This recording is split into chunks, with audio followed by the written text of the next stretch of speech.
Sebenarnya kemewahan ini menurut saya, adalah kemewahan alam itu sendiri ya.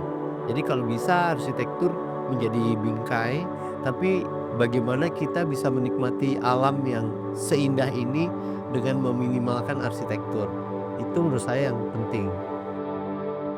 Arsitektur tidak usah berbuat banyak atau tidak usah berteriak-teriak karena alamnya udah begitu indah. Jadi kita membuat basic, sangat basic, sebasic-basicnya arsitekturnya, kemudian bagaimana, dengan sebasic-basicnya itu kita lebih banyak berpikir atau melihat, alam seindah-indahnya.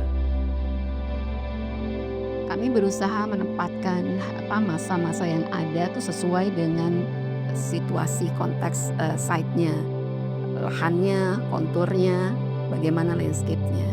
Sehingga intervensi terhadap landscape, intervensi terhadap alam kami buat seminimal mungkin.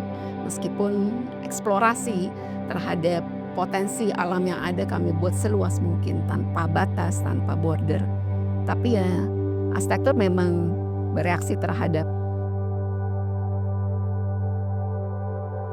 Waktu pertama kali kami diajak melihat tempat ini, tiba-tiba setelah perjalanan panjang 2 jam lebih, kami melihat sebuah landscape dan begitu berjalan dari jalan setapak tiba-tiba kita melihat bentangan pantai yang begitu indah, begitu pristine, pasir putih dengan komposisi bebatuan, alam di antaranya gitu dan kemudian ada landscape di belakangnya.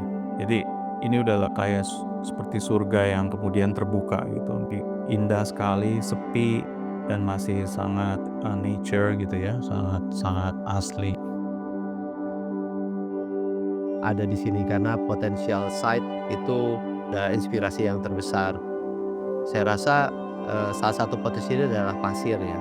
Jadi ketika itu idenya adalah gimana nih kalau villa yang di depan, itu pasirnya masuk ke dalam dalam bangunannya dan seolah-olah menyatu, seolah-olah kita tuh duduk di pasir dan bangunannya juga menggunakan bahan-bahan yang jangan sampai bahan-bahannya merusak pandangan dari jauh.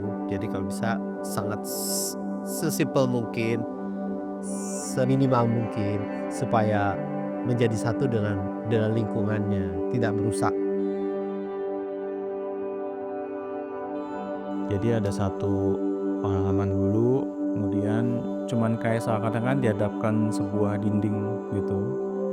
Begitu ada jadi akhirnya pintu tidak buat sebagai pintu, tapi sebuah dinding yang bisa bergeser gitu ya, yang kemudian setelah kita melewati itu, tiba-tiba kita akan melihat sebuah bentangan landscape yang begitu indah gitu, sehingga memang semacam elemen of surprise dari arsitekturnya.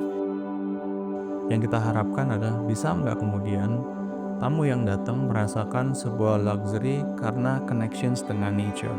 Kalau itu sudah bisa dirasakan, kemudian bagaimana kemudian arsitektur mengkoneksikan persepsi tadi gitu. Yang saya harapkan mereka akan mengenang sesuatu yang sangat tenang di sini. Saya dengar dari beberapa orang memang, guest datang ke sini banyak juga, desainer dan arsitek. Saya berharap, di saat mendatang mereka, bisa mengambil inspirasi dari desain ini untuk menjadikan arsitektur yang lebih baik lagi dari ini dan juga lebih concern sama sama lingkungan.